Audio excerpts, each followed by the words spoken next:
We're joined now by Randall Stephenson, the CEO of AT&T. Thank you so much for joining us this morning. So you had this big news break yesterday. What do you have to say to DOJ Chief Megan Delrahim?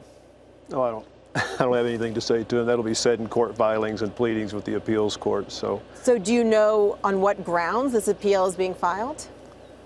Yeah, we've been questioning on what grounds many things have been filed over the last 6-7 months.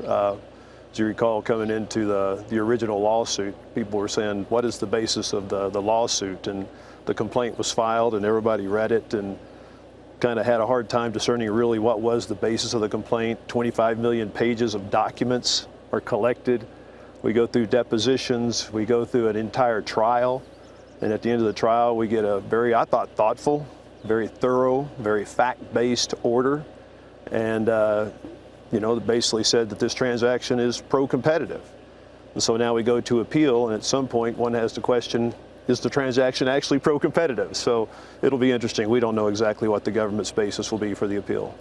So what do you think the intentions are of this appeal, though? I mean, is this going to be an expensive, costly process for you? It's been an expensive, costly process already.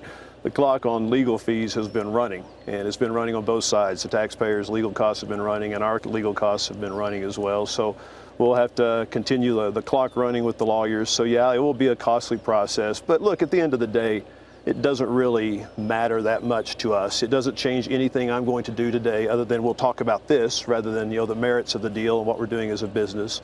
But the transaction's closed, and we're executing on the transaction. So is this appeal political? Oh, I have no idea. I don't even want to get into that. That's a question that's been asked from day one of this transaction. But as to whether there are other motivations behind it other than just pure antitrust law, I'll leave that to others to speculate and comment about. Joe, you want to jump in here? Yeah, I just wonder about the timeline, Randall. Was it a total surprise to you? Did you have wind of this in the last couple of weeks, or even from when you initially got the ruling from Judge Leon? Were you expecting this to happen, or you had no idea or didn't even think about it? No, I had contemplated an appeal from the very beginning. The government, the antitrust division, obviously seems very intent on pursuing this particular transaction. And so we actually told our board after we received Judge Leon's opinion that it was a terrific opinion. We thought it was a very thoughtful and thorough opinion. We thought it would stand well up in an appellate process. But we told the board you should anticipate an appeal. So we were expecting an appeal. Yes. They were getting to the point in time where they needed to file it if they were going to get it done in the 60-day time horizon. And so, it was just a matter of when. But no, we weren't surprised that they appealed. See, that makes me think that maybe in the back of your mind, you don't want to comment on the political side of things, but given the thoroughness and the logic in Judge Leon's decision, the motivation of the DOJ or the government in this case, it's hard for me to imagine that they're looking at the merits of their case rather than almost, I said earlier that they're just sore losers or something, or it's political or something. So I don't know how you. I know you won't.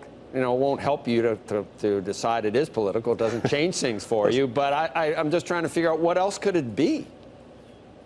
I was telling Julia earlier that the rumors and the suggestions around Sun Valley right now, it's all very very interesting. People are speculating what's really going on. We'll just wait and we'll see what's in the appeal. There will be, I'm sure, a legal-based reason in the appeal. We're anxious to read it and see what it entails. But at this stage, I don't have any comment on what else is behind this. We'll look at it on the legal merits, as will the appellate court. Well, specifically, people are speculating that this could really damage Comcast's ability or hurt Comcast's potential from a regulatory perspective to make another bid for Fox. Well, probably can't help it. Well, and so what do you think in terms of that? Is this intended to send that message to Comcast? No, again, I'm not going to get into what the department's intent is behind any of this. I'll leave that to others to speculate. But obviously, it does affect that process. You're in a situation where two entities are bidding for an asset, and this kind of action can obviously influence the outcome of those actions, but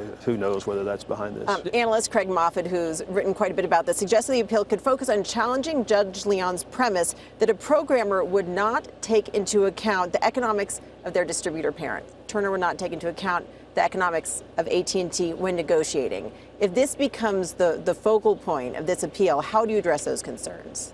I don't know. Craig Moffitt's had a lot to say about this transaction. Not much of it's been right so far, so I don't know that I'll comment on Craig's points. But look, the merits of the case have been tried. 25 million pages of documents, testimony in a trial, an extensive trial, and an extensive order. So at the end of the day, we feel like the law is on our side. We feel good about where we are, and we think the appellate court will look at it on the merits of the law. Melissa? Randall, like perhaps AT&T is being made the poster child or being made some sort of an example for the Justice Department to send a signal that they're just not going to step aside and let vertical mergers go through willy-nilly. Yeah, I didn't hear all of the question, Melissa, but I heard you talk about vertical mergers. Do you think that stepping in right now and challenging Judge Leon's decision is sort of to send a message out to the markets from the Justice Department that vertical mergers aren't just going to get the green light at this point? Is AT&T being made an example? It's an interesting question. It's one that we obviously have thought about a lot. Judge Leon's opinion, again, a very good opinion, but probably it was so fact-specific to our case that it probably doesn't carry a lot of precedent as you think about going forward. As this goes to an appellate court, a Fifth Circuit appellate court, who is very well versed in these issues, if the appellate court upholds Judge Leon, then there are a lot of people, a lot of lawyers. I'm not a lawyer. I'm just repeating what I hear lawyers telling me. A lot of legal minds say this could be a precedent setting, and so this could go a direction that could actually help establish law around vertical mergers. We thought that law had been established, 50 years of precedent. We stepped into this transaction with Time Warner thinking the law was established. The government challenged it, so it kind of threw that up in the air. But this really could end up solidifying what the law is around vertical mergers. When we started this week here and said about, oh, sorry, go ahead, Joe. No, I just, we talked about what the uncertainty for Comcast and their deal. What about the uncertainty for AT&T? And I'm trying to figure out how that would play out when an analyst has already, downgraded the stock based on the overhang of just not knowing what's going to happen and how long it takes. It's already Warner Media. John Stankey's already been meeting with employees. You've already launched the new Watch TV, pay TV service. Do you see anything concrete or tangible that will be affected or delayed by knowing that this is in the works? Is the analyst right that there will be an overhang for? No, this changes nothing. As I mentioned earlier, this changes nothing I'm doing today except talking about this issue on camera. This changes nothing we'll be doing over the next 30 days or the next 12 months. We're about executing our plan, Joe. We think the likelihood of this thing being reversed and overturned is really remote. It's a very narrow path that would have to be traveled to get this thing reversed in any way. So we're about executing our plan. The merger's closed. We own Time Warner. As you said, it's been renamed Warner Media, and John Stankey is executing.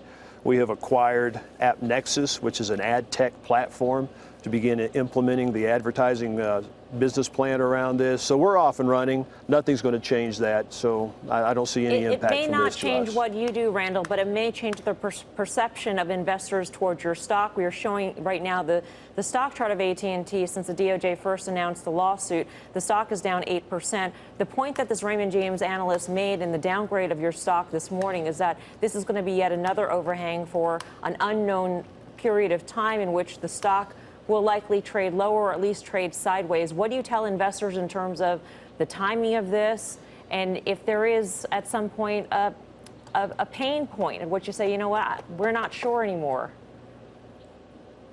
Now, what I tell investors is what I just said to you. It doesn't change anything in terms of what we're doing. And I think the merit of the transaction has been played out in terms of what you're seeing with valuations of other media assets. We feel really good about the assets that we got, the great brands that we got, and we'll execute. In terms of overhang of the stock and uncertainty, there's not much we can do about that except address it in the court. And so we'll work it as expeditiously as we can, but it's in the hands of the court now. Right. Mike, do you want to jump in there? Otherwise, I've got more. Yeah, more Randall, I mean, I questions guess here. I would just add on to that. You said you're going to execute the plan, but do you think there'll be any sensitivity while this appeal is ongoing toward rolling out any products, making any initiatives that might give the appearance of perhaps bundling products in some ways that might provoke the criticism that, in fact, this is anti-competitive as a merger? No, Mike, zero. We made some commitments to the Department of Justice after the Judge Leon's order in terms of how we would operate and run Time Warner, specifically Turner, the Turner networks, that we would hold them separately, we would run them independently, have firewalls between them and DirecTV. Well, guess what? Those are the kind of things we have to do anyway. I mean, when you have content players who are both suppliers and customers, you just have an obligation to treat them that way anyway. So this changes nothing about how we operate the business. It changes nothing about products we will launch. It changes nothing about other M&A we may need to do, like AppNexus. So again, I'll just say it, we're off and executing. I want to hear more about how the integration is going so far. But first, I have to ask you about your conversations down at the Sun Valley Lodge with all the other media CEOs. When we started this week here in Sun Valley, media CEOs were telling me that it was open season for M&A, and they were enthusiastic and thrilled about the high valuations that were going to come now that it seemed like anyone could go forward and move a deal on the heels of Judge Leon's ruling. What's your advice to the CEOs down there right now about how they should be thinking about their potential for deals? If I were a CEO looking at media acquisitions and deals, I don't think I would be looking at them today any differently than I did yesterday. I think this is a process that will play itself out, but I think there is such a slim chance of this thing being altered in some way that it wouldn't affect my thinking much at all. Judge Leon's order was so fact specific, and if I were a CEO, I'd have looked at the AT&T and Time Warner case. I looked at Judge Leon's order, and I would have said his order was very specific to that deal. Mm-hmm. And so I would have already set that deal aside as I were evaluating M&A. And so I don't think this changes anything. Joe? No, I was watching before yesterday in the news. I was going to see whether Randall was dressing differently, in like Hollywood getup or something, and whether he'd have some affected sort of. You haven't changed, but now I'm wondering whether because of this ruling or what you're never going to change, right, Randall? You I'm too old to change, Joe. I'm too old and I'm too tired to change. I'm just going to stay the way I am. This is going to make you even more tired, I know, but. I don't know, the ruling was, I've said it before, the ruling just seems so specific that when you're challenging something, you don't challenge it anew. You have to go back and look at what the original court, an appeals court looks at the original finding to see if there's an error in the original court ruling. Is that the way it works, or can it start anew? Yeah, they'll be looking at issues of law, not issues of fact. Generally, and again, I'm not a lawyer, so I'm giving legal advice here, but what an appellate court will look at, they'll say the judge gets the benefit of the doubt on the facts, on the factual issues. On matters of law, they'll look at proceedings. Did he do anything that was counter to law? And so obviously you might well imagine we had a lot of appellate lawyers involved in this and in every single minute of the court proceeding, and we feel really good. Judge Leon ran a very tight process, a very tight courtroom, and so we feel pretty good about the ruling that we got. Okay. What do you tell investors, Randall, in terms of clarity on this? Do you think that we will know, investors will know what the result of the appeal is in 6 months, in 10 months, in a year, and you're willing to take this all the way to the Supreme Court? It's hard to say, Melissa. It will probably be, 5 or 6 months. But in terms of the uncertainty, again, this is, if you're an investor, you're weighing probabilities. The probability of this thing changing is, we think, very, very low. Tell us how the integration is going so far. Joe made jokes about you not transforming into a Hollywood type, but there are questions about whether there's a culture clash between the AT&T culture and Warner Media. Are you concerned about that? Am I concerned about it? No, I'm conscious of it, and we're being very, very careful and mindful of that. The way we've organized the business, it will be run very separately, very independently. It's important that we preserve the culture. I mean, the culture of a media company is all about creativity, and it's a company that every single night all your assets drive home. And so that's one we have to be very mindful of. And so John Stankey has spent a lot of time the first couple of weeks just making sure that he's touching the employees, touching the talent, making sure that they understand that they will be left to do what they do best. But then we do have some synergies we need to go after in this thing, particularly the advertising synergies. And there are some cost synergies that are at the corporate level. Those will be those won't affect the creative side of the business. But we feel really good about our ability to execute on this. And what about HBO? There's been a lot of focus and speculation on how much you're going to be changing it and the potential risks to the value of the HBO brand if you change it too much. What's your plan there? Well, it's an amazing franchise, an amazing brand, and so anything you do, you're going to do very cautiously, recognizing just how successful it's been. There's been a lot reported about John Stankey's comments of we want to drive more and more engagement. At the end of the day, that's what this is all about, engaging the consumer, because the more engagement you have, the more opportunity you have to create value. And so engagement, when people hear that, they say that means they're going to be pumping a lot more content into HBO. Maybe. But we're looking at a lot of different avenues for driving engagement. We have a lot of digital properties. Our DirecTV Now product, it's an over-the-top product. It's growing like crazy. It's doing 300,000 subscribers added every single quarter. We just now added Watch TV, which you heard Joe talk about, which is a $20 product.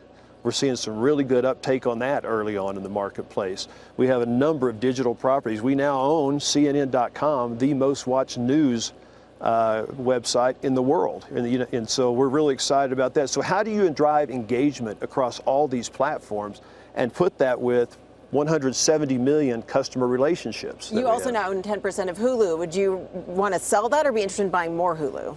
It's too early to say. We got a lot of questions like that to address and to answer, and plus we don't know who's going to be owning Hulu when it's all said and done, and so who will be the parties to that. So it's too early to say on Hulu. Well, Randall Stephenson, CEO of AT&T, thank you so much for joining us this morning. Thank you, Julia. Good to be here.